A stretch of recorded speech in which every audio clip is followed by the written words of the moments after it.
Made flesh, I tell you. Good evening, sir. I'm Dr. Reid. I would like to ask you a few questions. Please be my guest. Although I may not be the best informant regarding this part of town, my words speak about that which the eyes cannot see. Really? Are you an artist of some kind? I'm a poet, sir. Richard Nethercott, at your service. May I ask you a few questions about the district? Extraordinary part of town, is it not? I'll be glad to help you, if I can. What can you tell me about an old man called Darius? Darius Petrescu? Yes, I know him. At first, I thought he was only a small publisher. I invited him to publish my work, but his reaction was pretty clear. Not interested in your talent? Darius is an old political activist who takes delight in printing tracts and lampoons. Those communist activities only require mediocre writing skills. I'm looking for Dorothy Crane, a nurse who lives in this vicinity. Dorothy Crane. Oh, I love the name. The Crane of Whitechapel. Sounds very mysterious. But, sorry, no, never heard of her.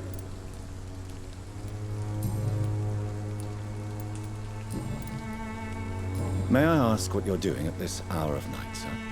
Do you live here? Not at all. I'm just enjoying the pleasure of a quiet walk. Though night talks are always preferable, if you ask me. Especially with strangers. But are you not afraid of the epidemic? Oh, why should I?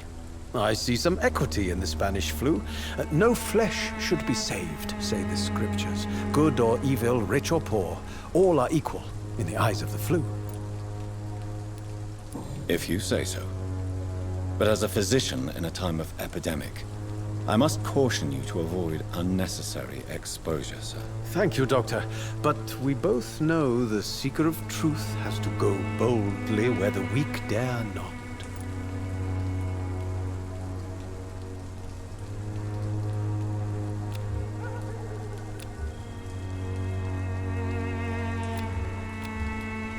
Do you need medical attention, sir? It may be wise to let you prescribe me something.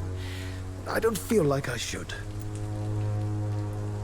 I understand your appetite for words and macabre beauty, sir.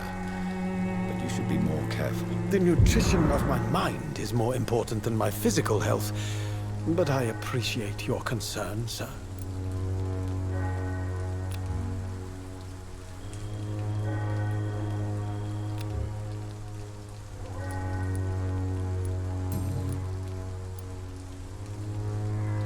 Tell me, Mr. Nethercott, why seek inspiration in Whitechapel? The place is not beautiful per se, but how to explain it? Stirring and challenging. In what way, exactly? The struggle by gaslight, the barren smiles, and the arid hunger under the rain. If you say so. Such vibrant antagonism and vivid paradox, the stripped humanity raged across each street. Vivid, of course, yes.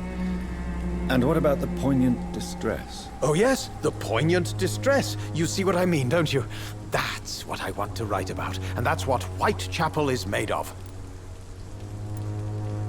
Do you not think it a little morbid? On the contrary, sir, Whitechapel is full of life, full of beauty. Just like my dear muse, the wonderful Camellia. What can you tell me about Camellia? Not much, and that's the beauty of it. She can't speak, you know. She's a locked mystery who exhales kindness and sweetness. And have you ever tried to learn more about her? Where she lives, how she survives, whom she may know? Maybe I prefer she remains an enigma. Reality can be so dull, don't you think? Perhaps you're just afraid to find out the truth about your muse. One day, perhaps, I'll ask her to come with me. But will she still be my wild flower of Whitechapel if she moves uptown?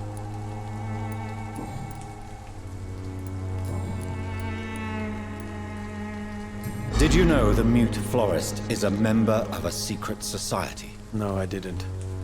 But I thank you for this information, sir. For it only enriches the mystery surrounding the precious Camellia. Are you not curious? Is there not more you wish to know? That girl has not an ounce of malice in her.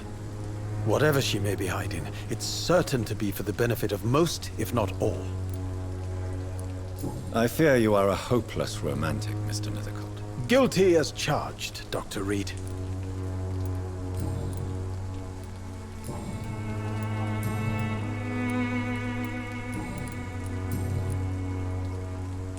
May I ask what you're doing at this hour of night, sir? Do you live here? Not at all. I'm just enjoying the pleasure of a quiet walk.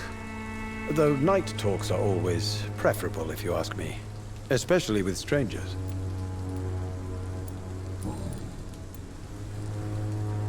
Are you aware that your life could be in danger in this part of town? But this is where I must be to feel the real beat of the city. I had to come, see it for myself, alone. If some misfortune came upon you, who would be here to help you? Well, you, for a start, my dear doctor. I understand your need for solitude, but it's not safe around here. I don't care. I don't have many friends, Doctor, and my family despises me. What are your thoughts on the terrible situation in this city? Terrible, you say? No.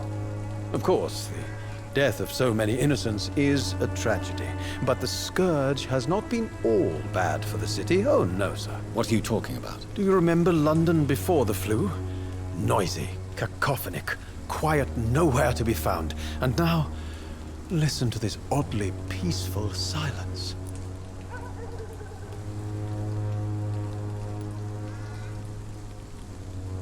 Peaceful? That's quite an unusual way to speak about the epidemic. And very inappropriate, I must say. Most people fail to understand my perspective. I don't blame them. But how could I call myself a poet if I veiled my feelings?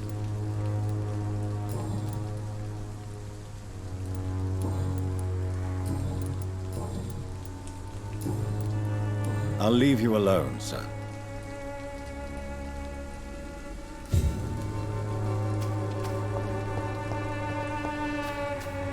Some of us come to this world already touched by grace. Morbidity can breathe its own beauty and grace. Whitechapel is not just disease, desertion, and despair.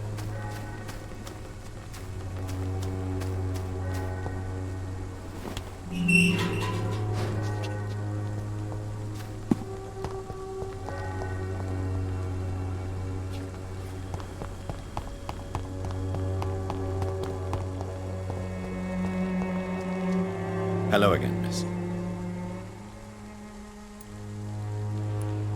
Tell me about Richard Nithercott. I understand he is quite fond of you, Camellia.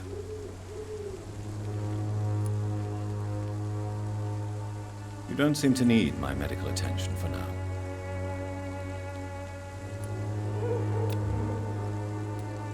Very well.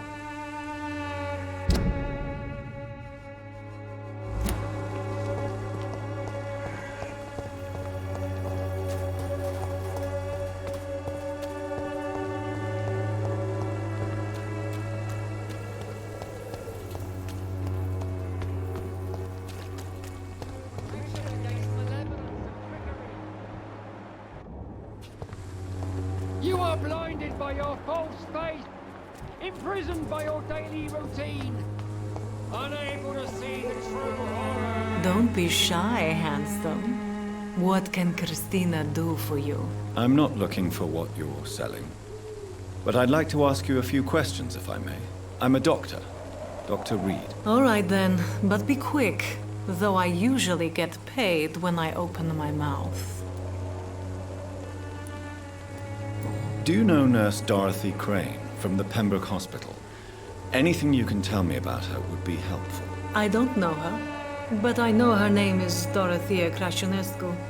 She came from Romania like me and many others. You seem to respect her. Dorothea helps the sick people of Whitechapel.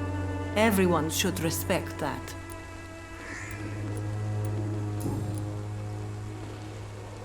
Christina, have you been examined? The epidemic is spreading fast in London, and you could be exposed, or expose others. I don't like doctors or hospitals, but I don't like you asking questions. Do you need any assistance, Miss Popper? It depends on the price of your medicine.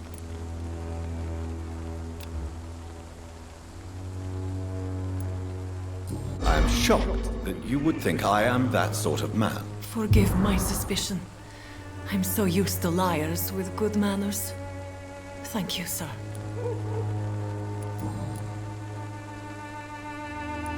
Christina, I don't like... you can put your own life in danger, that's your decision.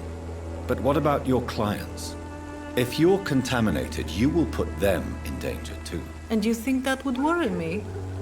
If you knew the men I deal with, their health would not be what you'd worry about. Considering your line of work, I assure you it is only a matter of time before you have health issues. If it is going to happen, it will happen. Right now, I need money. That's what's important.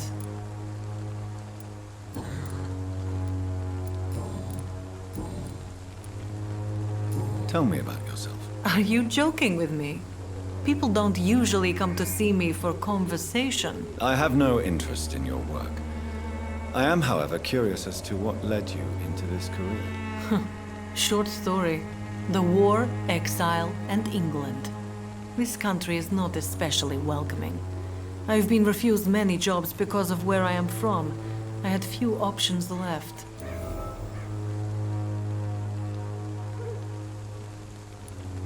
I always thought I was the master of my own fate. But now I know we don't always have control over our lives. I don't judge you. You know, this money is not only for me. I have good reasons to need this money quickly, but it is not your concern, Doctor. Goodbye.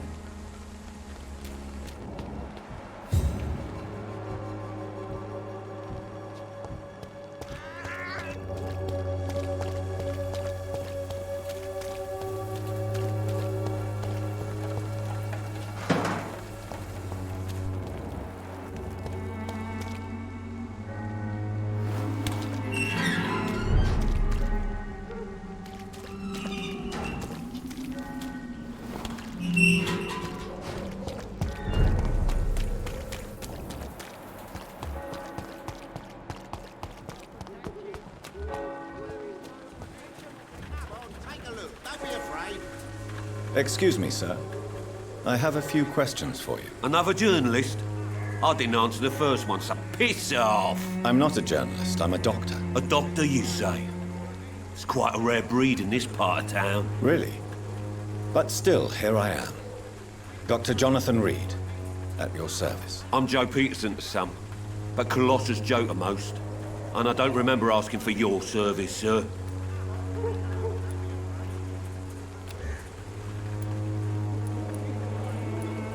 Have you heard of a nurse named Dorothy Crane? She's a colleague of mine, and is supposed to live around here. Dorothy Crane? Yeah, I know her. One of the few good souls who dare to help the sick around here. Could you please tell me more about her? She's a nice girl. Tries to help the migrants. I offered to give her a hand, but she said my reputation would attract too much attention. May I ask what you do around here? I do whatever I want, and sometimes even more. Now sod off. According to you, physicians are scarce in this part of town. Why is that? Not familiar with this neighborhood, are you? I guess your fancy colleagues are too afraid of being stabbed in the back. This part of town does have quite a reputation. Would you say it's justified? Totally. Look at me, for instance. I always look my opponent in the eye before knocking him out.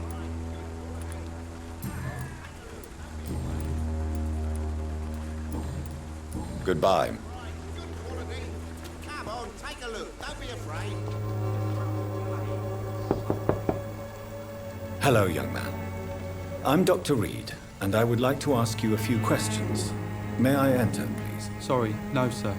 My father does not like people entering our house, you see. Your father is worried about you, boy.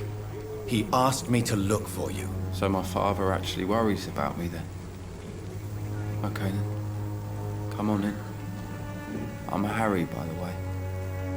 Is there only pain and suffering in this world? So, may I ask you a few questions? I'm not bothered. What could be worse? Do you know Nurse Dorothy Crane from the Pembroke Hospital? I'd like to know more about her. Yes, I know her. She came here to examine me when I was very sick. She said I should go out more.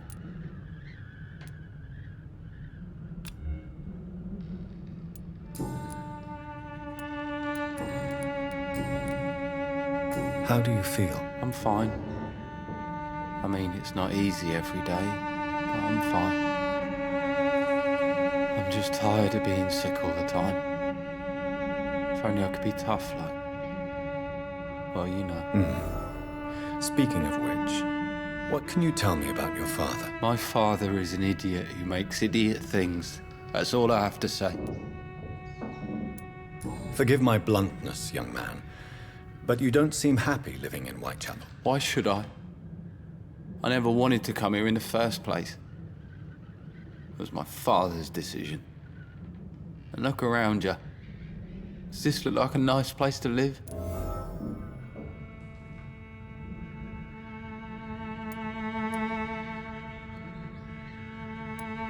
This place is awful, I agree. But does that not mean your situation can only improve? That's exactly what my father says. Harry, you should be grateful for what you've got. I wasn't even consulted when we moved here. If life here is so terrible for you, why don't you just leave this place? Have you ever spoken to your father about it? I don't go outside. It terrifies me so. I went outside once without my father noticing and I saw terrible things. Bloody and frightening things. So that's why you stay at home all day? For fear of the epidemic? I'm not afraid of disease or death, Dr. Reid. It's the living I'm afraid of.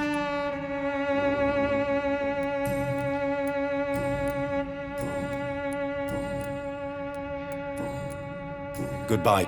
Even my dreams are soaked with glue.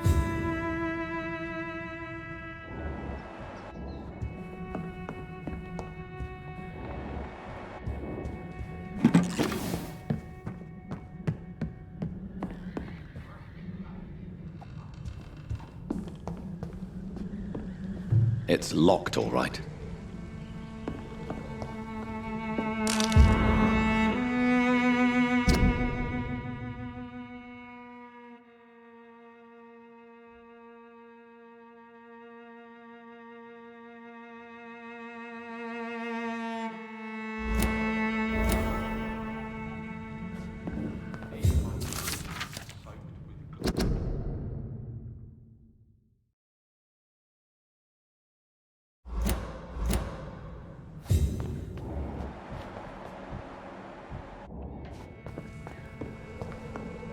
It's locked.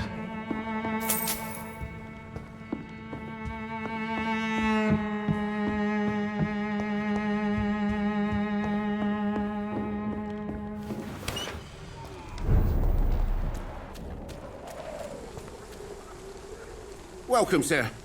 Please, take a browse of my wares. I am Dr. Reid. I would like to ask you a few questions, if you don't mind. Doctor? Interesting. I'm Barrett Lewis. Usually I don't have time to waste with talk, but at this hour of the night I can hardly refuse. Have you heard of a nurse called Dorothy Crane? Nurse Crane? So the bitch really is a nurse, then? Always thought she was just some crafty foreigner, that one. So she's trying to help her fellow immigrants. Why would that make her a villain? Dorothy Crane ain't even a real name. Something like Dorothea Craniu. Something like that. Came to England fleeing the war, I was told. That doesn't explain why she irritates you so much. Your precious Nurse Crane gives away medical supplies and prescriptions for free. I offered to sell it for a fair cut, but no. Miss Crane wanted to play the quiet saint.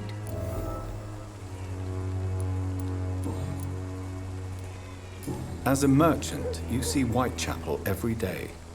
Have you noticed anything out of the ordinary recently? Well, you mean besides the epidemic, the war, and all the usual crap? As long as I can remember, this part of town has been a bottomless pit, and no sign of the bottom yet. Violence is increasing in the borough. Yeah. A few nights ago, some blokes jumped me. Came out of one of the condemned workshops. Fever. Madness, something like that. Where did this happen? Why did you go there? In the closed workshops nearby. I worked there as an apprentice in better days. Now I only go to find trinkets or tools. Too bad I was mugged, though. There was good money in that little box of loot I lost. Have you been hurt? No, but that's only because I ran like hell. Those men were raving lunatics, I tell you. Not even able to speak anymore, just screaming.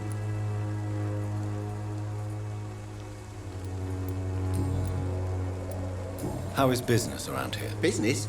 I had no business. Between this racket, theft, and customers getting scared, I'm losing money every day. I see.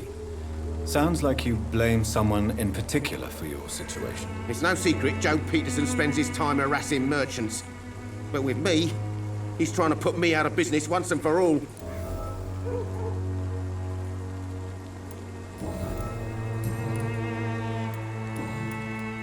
Right then.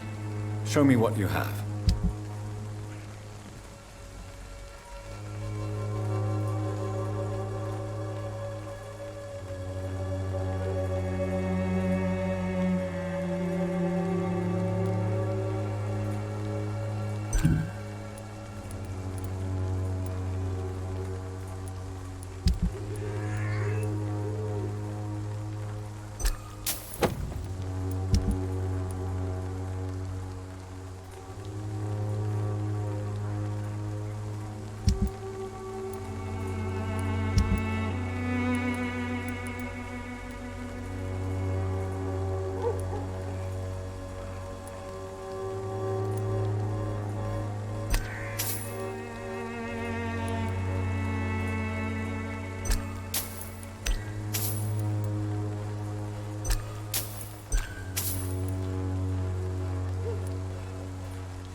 Cheap price, good quality.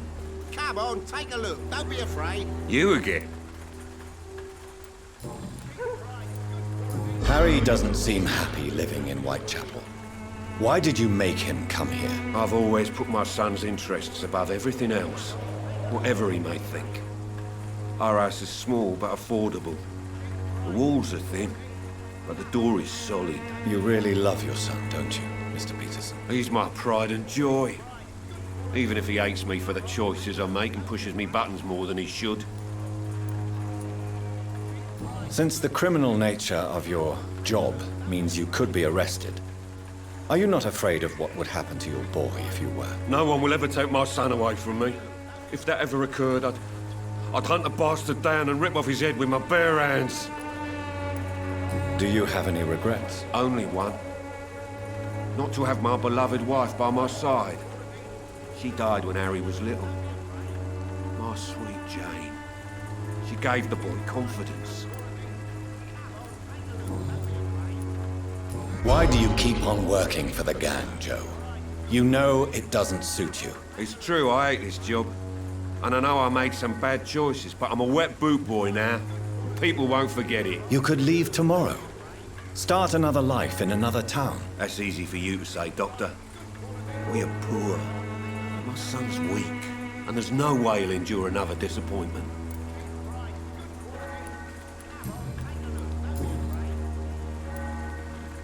How did you become the local bully everyone is afraid of, Joe? There's no pride in roughing up poor bastards.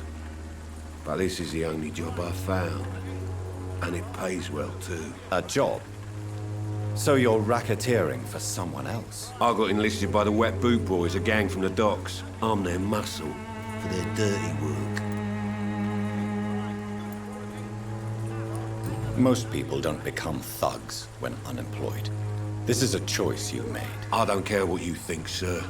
I do what I have to do for my own reasons, and that's that. I'm not sure Mr. Lewis would agree with your by all means necessary philosophy, sir. Oh, do you really think he's the poor victim here? Barrett can be as sneaky as anyone. Long ago, I even called the bastard my best friend.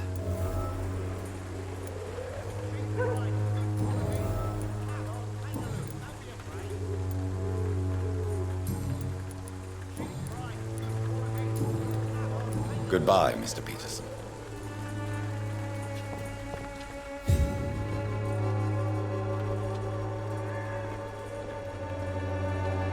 Joe, please, I don't have your money. Come on, Barrett, you know the game. You pay for peace of mind. Can't you just look the other way this week, Joe? Come on, we can sort it out, right? It's not my call, Barrett. You pay one way or another. Please, Joe. How long have we known each other? We even used to be neighbours.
More and more of these bloody leeches every night.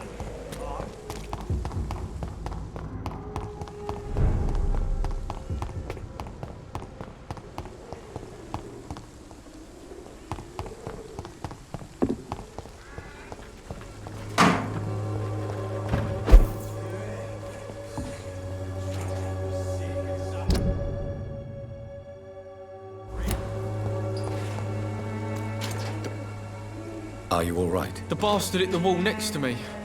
I don't even know if he meant to miss. If you've been hurt, I can help you. I'm a doctor. Name's Albert.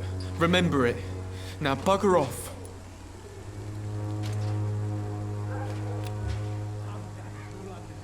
Do you need assistance? Please. Feeling tired these days. There you go. Very funny. Do you know Nurse Dorothy Crane from the Pembroke Hospital? If you know anything about her, I'd appreciate it. Never heard of her. She's pretty, I'll keep an eye out. What happened? Did you really steal that man's medication? Hey! I didn't do anything, it ain't me!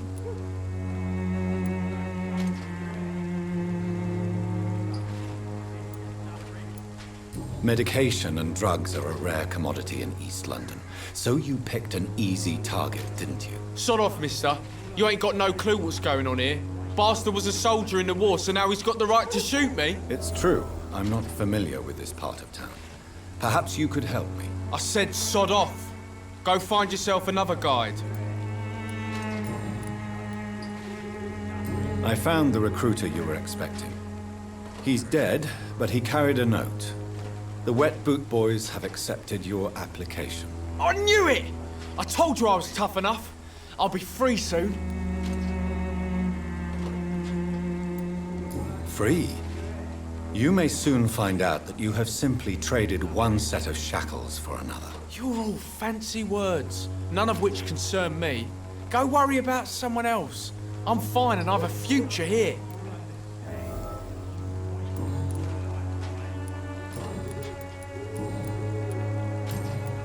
Goodbye, young man. I won't end up another drunk arsehole littering the streets. Not It's me. all a bloody joke to you, isn't it? What? Shooting a boy in the middle of the street. Not the best thing to do, wouldn't you say? What? You saw what happened?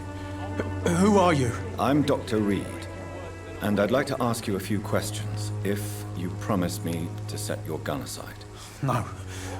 Look, I'm not a violent man. I'm Benjamin Palmer, doctor. And no one can help me. Not even you.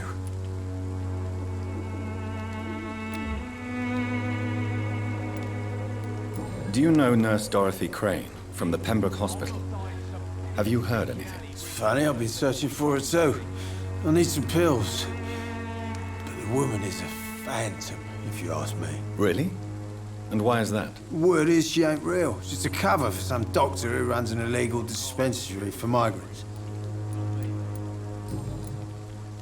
What can you tell me about this place? Nothing to say, really. This is where I used to live, and this is where I live now. You don't have anywhere to go?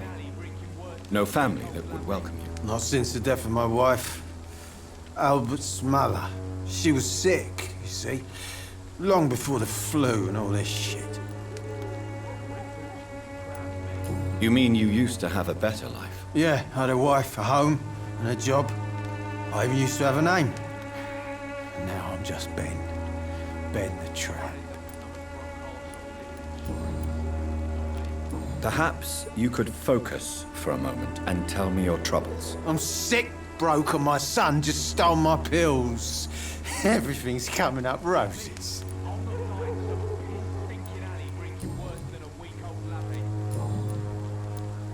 Whatever the boy did, I'm sure he didn't deserve a public execution. I swear I didn't want to hit him. It's just that I'm sick in the head, you see, and the boy he just frayed me last nerve. What is it, Benjamin? It was the war, wasn't it? Your nerves are shot, aren't they? I need some answers, Private.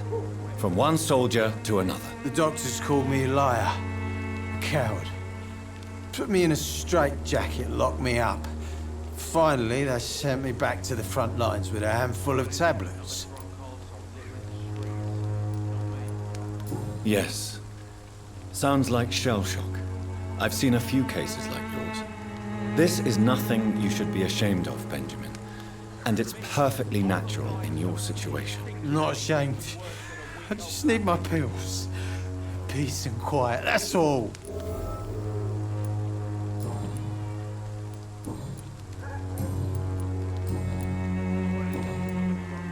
A gun, alcohol, and a bad temper make...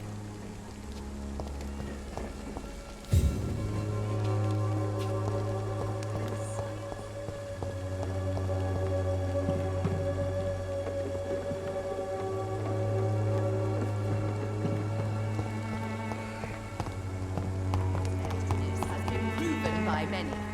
Even the flu is no match for the Swanborough accordion. Someday you'll understand. You've wasted your life away. Good evening, miss. Good evening, sir. Are you interested in a miraculous cure for this unknown and deadly epidemic? Actually, I am.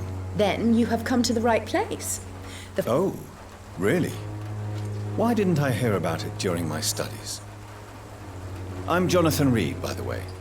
Dr. Jonathan Reid. Ah, my brother has spoken of your research, sir. I'm Loretta Swanborough, and it's always a pleasure to meet a fellow healer. Do you know Nurse Dorothy Crane from the Pembroke Hospital?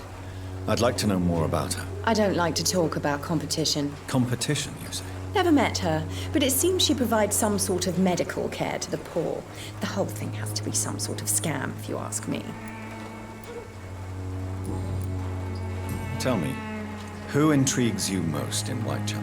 The region itself is something to see, but I would say Camellia the mute florist who gives away her flowers. Is there anyone I should avoid? Cadogan Bates, without a doubt. The bloody bastard remorselessly exploits poor migrants as soon as they get here. What do you think of the locals? Most of them are afraid or desperate. They all come to me eventually for my remedy.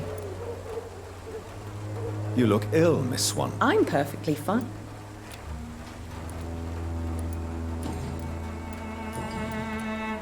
I'd like to see what kind...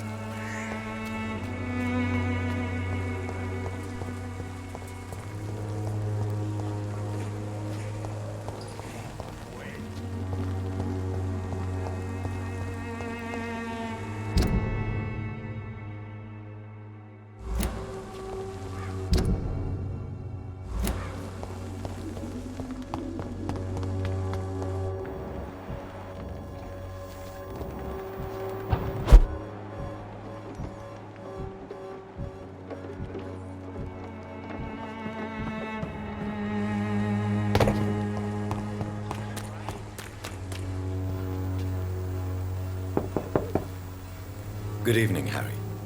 May I come? Sure. Even my dreams are soaked with gloom. So, I'm not bothered. do you need any... Yes, I do.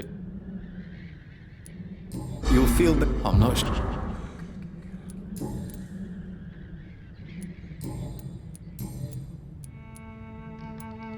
Your father and Mr. Lewis used to be good friends. What happened, Harry? I was young then. I don't remember Mr. Lewis ever coming back again after my mother died. Or was it after my father started bullying him? I don't know.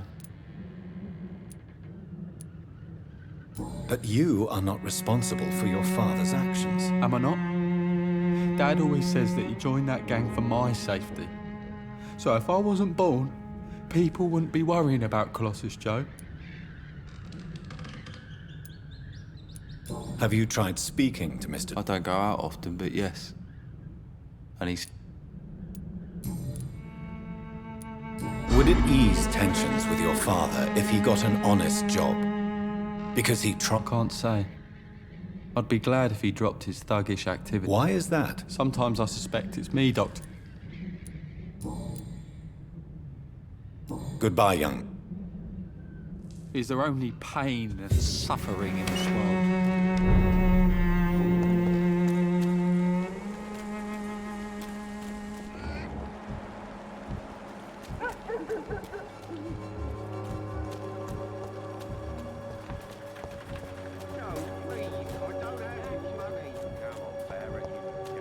The wars of men should not be your main concern. The disease upon us is not an accident of nature. Excuse me, sir. Are you familiar with this part of town? Name's Clayton Darby, reporter. Sorry, I'm new to Whitechapel. But perhaps you could help me since you're a journalist. My name is Jonathan Reid. Dr. Reid, the famous surgeon. I'll gladly help if I'm able, sir.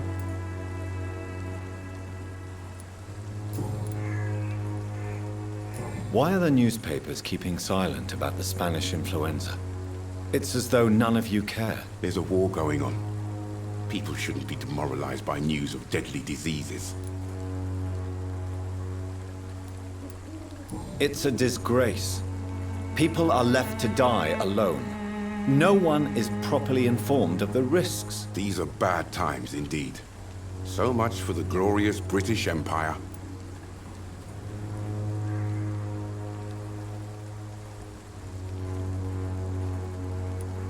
Have you any idea of the danger you face in these streets at night? I've had to run and hide more than once from frenzied mobs incensed by the fever. Do you think the flu is really responsible for this, Doctor?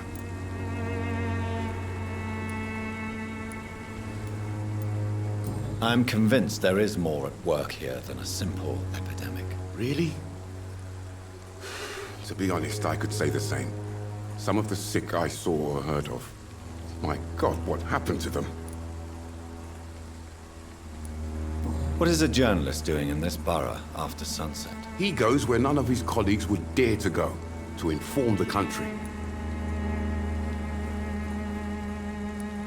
That's quite honorable of you. But is the public interested? Not at all, sir. And that's why I'm an independent journalist, hoping to sell some stories.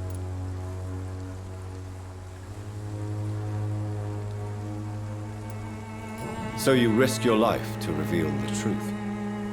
I saw many reporters do the same during the war. Whitechapel is the crucible of so many untold stories and tragedies. I want people to know them. Christina Popper claims she sells her body because she can't find any other work. Do you believe her? Of course I do. Her story is exactly what I want my readers to understand. We live in an intolerant and divided nation. Do you think things will ever change, Mr. Darby? I believe the situation can only improve.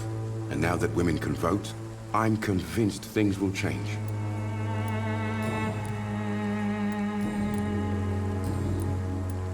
I heard you're investigating an underground medical dispensary in Whitechapel. What do you know about it? Not much, I'm afraid. They are wary of strangers, and I'm not really an acquaintance of theirs. Why do you care?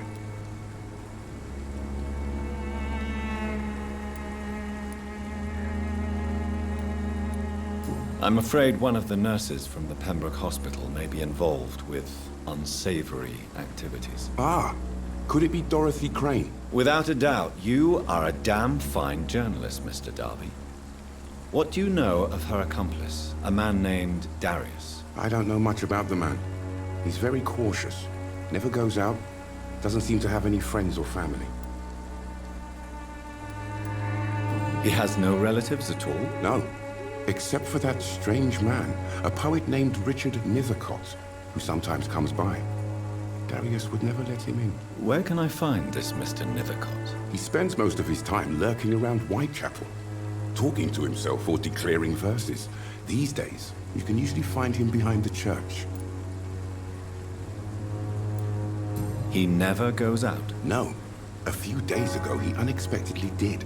I followed him, but it was just a ruse to keep me away from his house. Really? How do you know?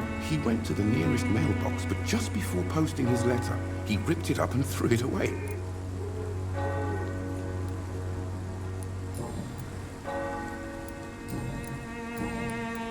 Goodbye, Miss.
Hello again.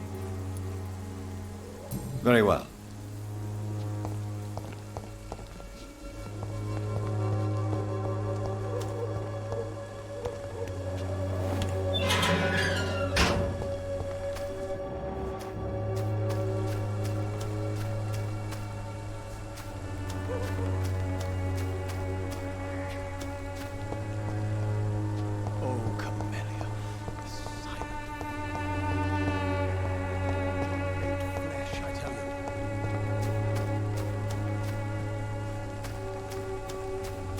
Morbidity can breathe its own beauty and grace.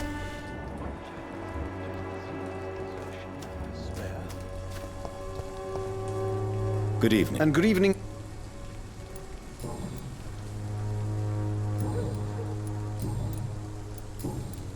I'll leave.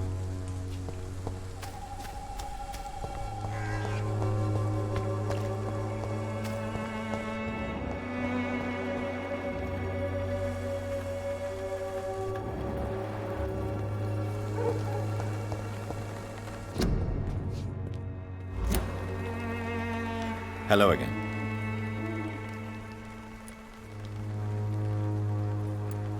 Very well. Good.